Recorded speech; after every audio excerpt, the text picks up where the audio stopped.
के साधन तीन ही हैं, मन वचन काय।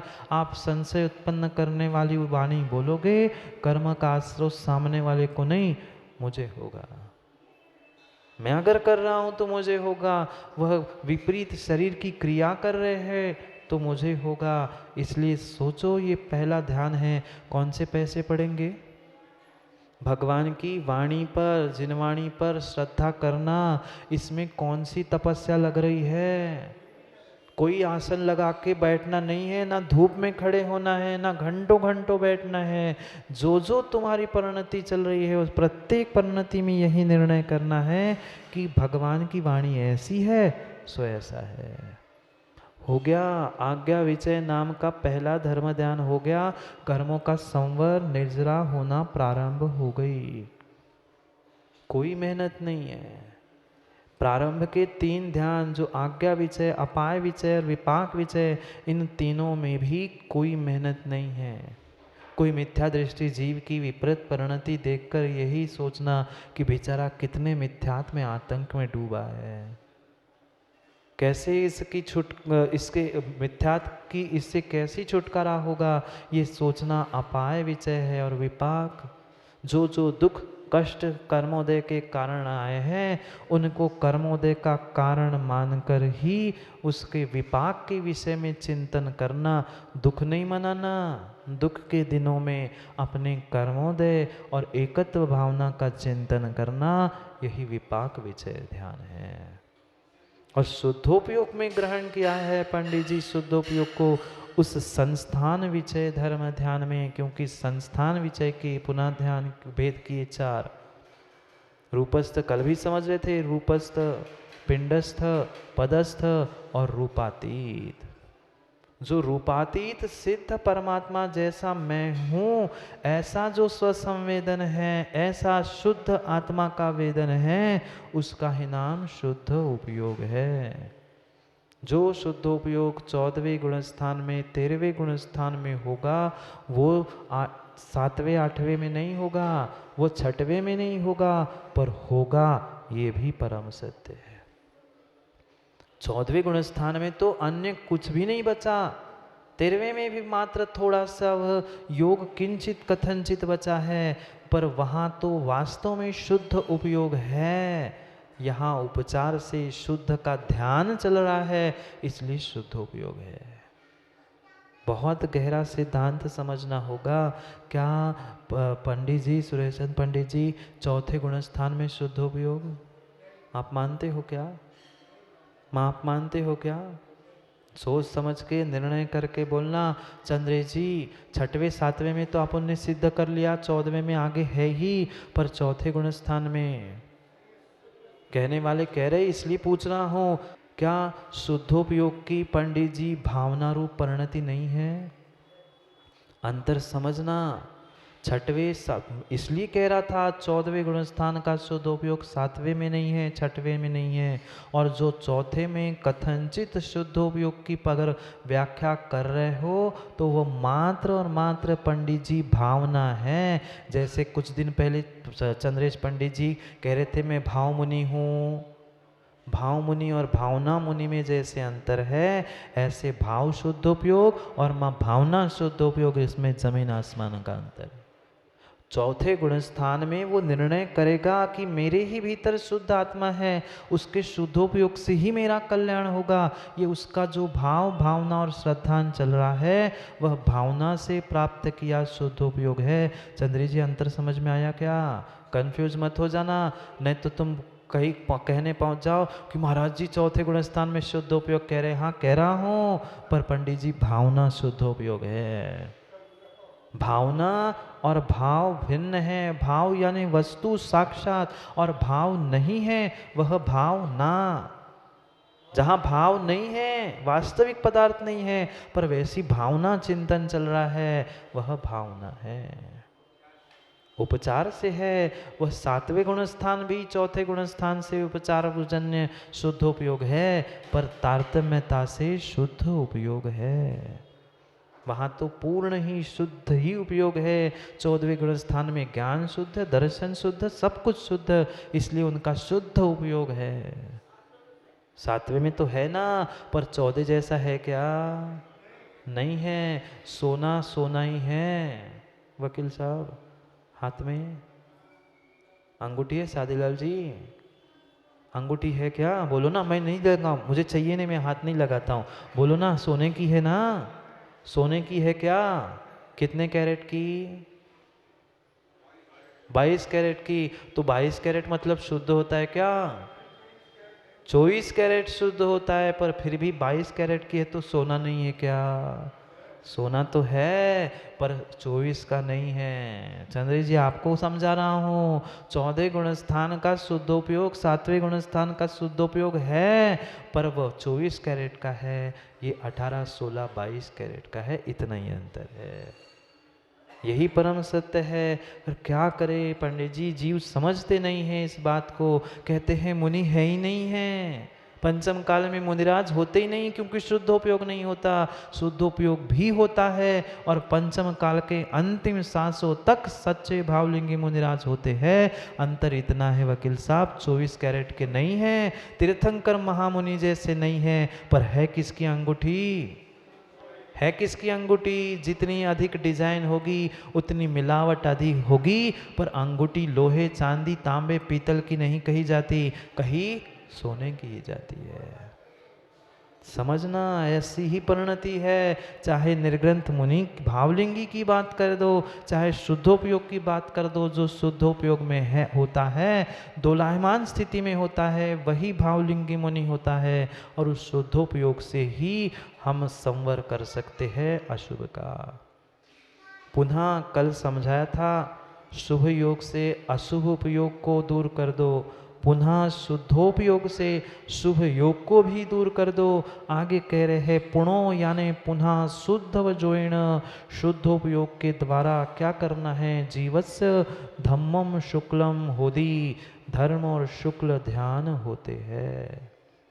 ये संस्थान विषय में का जो अंतिम पाया है, यानी जो रूपातीत ध्यान है, सिद्धों समान मैं हूं, सिद्धों की अनुभूति नहीं है, ना केवली भगवान की अनुभूति है, पर उनके जैसा मैं हूं, यह अनुभूति है 6वें 7वें गुण स्थान में। और यही शुद्धोपयोग है। और सबसे बड़ा संवर का, निर्जरा का कोई साधन है तो ये शुद्ध उपयोग है, शुद्धोपयोग है। सर्वोत्कृष्ट संवर का साधन, जिससे शुभ का, अशुभ का, निवृत्ति का, प्रवृत्ति का, सब वृत्ति का जहाँ लोभ होता है, उसी का नाम चित्त का निरोध रूप एकाग्रता शुद्ध उपयोग है। यही सबसे बड़ा साधन है। पर शुद्धोपयोग के निमित्त से भी जीवो अशुभ उपयोग में मत जाओ। लड़ते हैं पंडित जी, जीव लड़ते हैं, ग्रंथों को लेकर लड़ रहे हैं, शस्त्र लेके लड़ते तो समझ में आता, माँ शास्त्रों को लेकर तुम लड़ रहे हो, शुद्धोपयोग के पीछे अशुभ उपयोग में जा रहे हो। ये शुभोपयोग का साधन था जिनवाणी शास्त्र, हम उसे अशुभ का साधन बना रहे हैं, शुद्धोपयोग की बात कर रहे हैं, और लड़के अशुभ उपयोग में जाकर नरक में दो में टपक रहे हैं। नहीं है, नहीं आ रहा है समझ में तो छोड़ दो ना। जिसको जैसा मानना है, जिसकी जैसी भवितव्यता है, उसको वैसा छोड़ दो। समझाने का कर्तृत्वपना क्यों है? सबसे बड़ी जीवन में अशांति अगर किसी की है, किसी के कारण है, तो व्यर्थ के कर्तृत्व भाव के कारण है। मैं करता, मैं समझाऊं, मैं पालन पोषण करूं, नहीं है, ऐसा नहीं है। जब तक कर्तृत्व भाव रहेगा तब तक अशांति ही रहेगी। खूब जोर जोर से सेमिनार लेकर चंद्रेश पंडित समझाते। पंडित जी आपने सुना क्या? ये पंडित है ना, ये समझाते निमित्त कुछ नहीं करता, निमित्त कुछ नहीं करता, निमित्त कुछ नहीं करता, जो करता है उपादान करता है। अरे चंद्रेश पंडित जी, जब निमित्त कुछ नहीं करता, ये आपको सिखाया किसने? ये आपको बताया किसने? किसी ने नहीं महाराज जी, हमारे गुरु महाराज ने, हमारी जिनवाणी ने बताया। तो जिनवाणी और गुरु तुम्हारे लिए निमित्त नहीं बने तो क्या बने? जब निमित्त है ही नहीं है तो दूसरों को बता के तू निमित्त क्यों बन रहा है, नहीं समझाना तो जरूरी है। अरे उसका उपादान होगा तो पंडित जी समझ में आएगा ना, क्यों उसको क्लास लेके, क्यों सेमिनार लेके समझाने का प्रयास कर रहा है। अरे समझना ही नहीं चाहते पंडित जी, जीव क्या करे।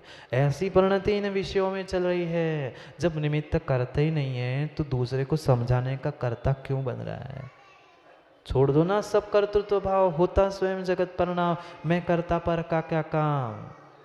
ये थाली पे नहीं कहेगा, ये घर में बेटे को बच्चे को समझाते हुए नहीं कहेगा, पर यहाँ आके जरूर कहेगा मैं करता पर क्या क्या काम, मुझे क्या करना है जिनवाणी सुनना। वो तो होगा निमित्त उपादान, तब जागृत होगा। नहीं भाई, सब जगह सब स्थान पे एक सी परिणति क्यों नहीं रखते।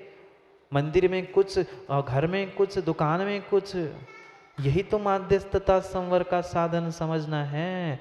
मंदिर मंदिर में भी परिणति भिन्न होती है दादा जीवों की, नहीं होती।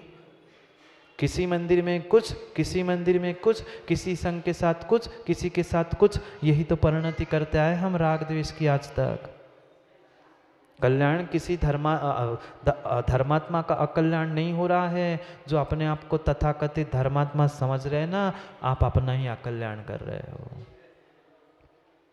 क्या ऐसी परिणति आपने नहीं देखी? क्या आवश्यक है? नहीं आवश्यक तो है, मैं उनको समझा रहा हूँ, वो तो मैं मानता हूँ, बता रहा हूँ कि ऐसे भी लोग हो चुके जो जगह जगह पर ये लगा रहे सेमिनार कि समझो निमित्त कुछ नहीं होता। अब वो समझ नहीं रहे तो हम भी कर्ता नहीं बनते पंडित जी।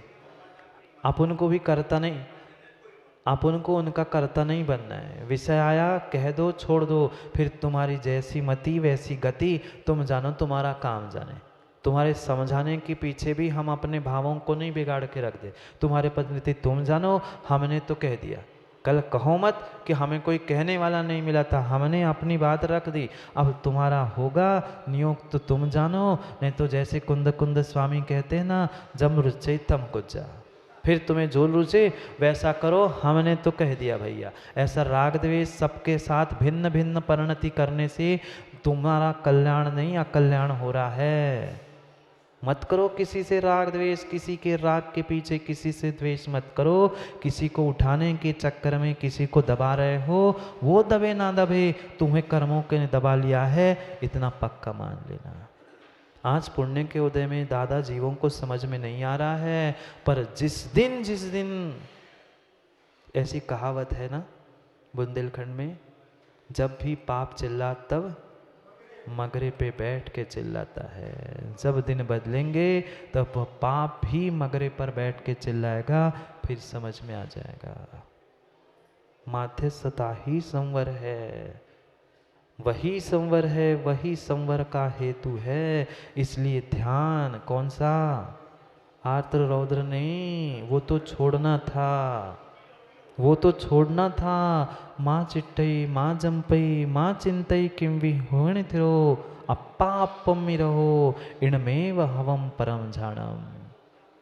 माँ चिट्टई कोई चिंता मत करो, माँ जंपई कोई जाप भी मत करो, कोई चिंतन मत करो, अप्पा अप्पम रहो। मात्र ऐसा भी करने से पंडित जी नहीं होगा, अंदर से भी परिणाम ऐसे होने चाहिए। हाथ पे हाथ धरना के लिए ध्यान नहीं कहा। देखता हूँ पंडित जी घंटों घंटों परमात्मा के सामने बैठे हैं, ऐसे बैठकर। भाई 48 मिनट ध्यान लग जाए तो भगवान बन जाते, मोक्ष हो जाते। तुम 4-4 घंटे से ध्यान कर रहे हो, बगल में लोग आ रहे हैं जा रहे हैं, मुनिराज आ गए, तुम्हें कोई नहीं ले, हम ध्यान में हैं। नहीं, माँ चिट्टई माँ जंपई माँ चिंतई किम विहीणोतरो, अप्पा अप्पम रहो इनमेव हमम परम झाणम। परम ध्यान शुद्धोपयोग रूपी कुछ है, तो आत्मा को आत्मा में लगाना, आत्मा के उपयोग का आत्मा के उपयोग में ही लगाना। ज्ञान की अखंड धारा, इसका ही नाम शुद्धोपयोग है। बहुत सारा व्याख्यान है शुद्धोपयोग का, उस मात्र एक शब्द से हम कई महीने घंटों भर चर्चा कर सकते हैं। चर्या की बात नहीं चल रही, चर्चा इतनी लंबी। उसका ही चिंतन करो, अन्य किसी का चिंतन भी मत करो। अगर ये श्रावकों को समझा रहे हैं, शुद्धोपयोग नहीं पहुंच पा रहे हो ना, तो कम से कम भावना रूप तो पहुंचो, चिंतन तो करो कि इससे मेरा कल्याण होगा। साधु को तो शुद्धोपयोग में ही जाना होगा, श्रावकों को कह रहे हैं उसका चिंतन तो करो। साधु भी जब 24 घंटे शुद्धोपयोग में नहीं रहता, अंतर्मुर्त बात जब नीचे आएगा, पुनः चिंतन करो, पुनः पुरुषार्थ करो और पुनः आगे बढ़ो। अपने आप शुद्धोपयोग क्या, अशुभ उपयोग भी पंद्रे जी नहीं होता। पाप अशुभ उपयोग है ना। अभी कुछ समय पहले आपने स्वीकार किया कि पाप बुद्धिपूर्वक किया था, अशुभ उपयोग बुद्धिपूर्वक किया था। शुभ भी करना पड़ेगा और शुद्ध भी बुद्धिपूर्वक ही होगा। सहज लगता है, होता नहीं है। प्रयास करना पड़ता है 7वें गुण स्थान को स्पर्श करने का, शुद्धोपयोग को धारण करने का, तभी परिणति दोलायमान गति में होती है, अन्यथा नहीं, अन्यथा नहीं। ये माध्यस्थता, सहिष्णुता, ये ज्ञान वैराग, इसकी परिणति ही हमारे लिए जीवन में संवर करने के लिए साधन है, अन्य कोई साधन नहीं है। 7वें बुद्धिपूर्वक ही जाएगा। 7वें से 6वें में समय कम होने से अपने आप आ सकता है, पर वहाँ भी काल रूपी निमित्त है कथनचेत। पर 6वें से पुनः 7वां चढ़ना है, जहाँ भी चढ़ना है वहाँ बुद्धिपूर्वक ही चढ़ना है। क्यों? एक बहुत अच्छी बात, समय तो हो गया है पर पूछ ही लेता हूँ चंद्रे जी, कभी आपने नीचे से पानी ऊपर चढ़ाया? ऊपर से नीचे पानी फेंका? ऊपर से पानी नीचे फेंकते हो तब मोटर लगाते हो ना, और नीचे से पानी अपने आप चढ़ जाता है। अभी तो कह रहे थे ना अपने आप शुद्धोपयोग होता है। जब पानी जड़ वस्तु नीचे से ऊपर वाली मंजिल में चढ़ाने के लिए टिल्लू पंप मशीन लगानी पड़ती है, फिर भाव परिणामों को ऊपर चढ़ाने के लिए कितनी विशुद्धि की पंप लगानी पड़ेगी। बिना विशुद्धि के पंप के भाव ऊपर नहीं बढ़ेंगे, शुद्धोपयोग नहीं होगा। नीचे तो फिर भी फेंक दो, ऐसी पानी आ जाए, परिणाम नीचे आने में समय और पुरुषार्थ विशेष नहीं लगता, पर ऊपर चढ़ने के लिए लगता है। छूट नहीं जाएगा, यही तो भूल कर रहे हैं। शुभोपयोग छोड़ना पड़ेगा तब शुद्धोपयोग प्राप्त होगा। ये कथन भिन्न है, विषय वही है पंडित जी। अंधकार दूर करना पड़ेगा या उजाला लाना पड़ेगा, कथन भिन्न है। हम मात्र उपादान को समझ समझ के काम नहीं होगा। कथनचित कह दो सब स्वीकार है। आप कथनचित कह दो सब स्वीकार है, पर एकांत से कहो कि हो ही जाएगा तो नहीं होगा, करना पड़ेगा। कथनचित करना पड़ेगा, कथनचित हो जाएगा। निवृत्ति करनी पड़ेगी तो प्रवृत्ति रुक जाएगी, प्रवृत्ति रोक देंगे तो अपने आप निवृत्ति भी हो जाएंगी। पर कथनचित न योगान न सर्वथा, सर्वथा ऐसा नहीं है। इसलिए समय तो सर्वथा हो गया है, क्या करूं। समय बहुत बहुत जल्दी, पता नहीं कहाँ से घड़ी घूम जाती है काटे, पता ही नहीं चलता। चल गया पता, 1 घंटा हो गया, समय हो गया। करेंगे कल और संवर की बात कुंद कुंद स्वामी करने वाले हैं। उस समय पर समय को समझने के लिए समय पे मिलते हैं, क्योंकि समय पे किया गया काम समय को दिलाता है। बोली भगवान महावीर स्वामी की।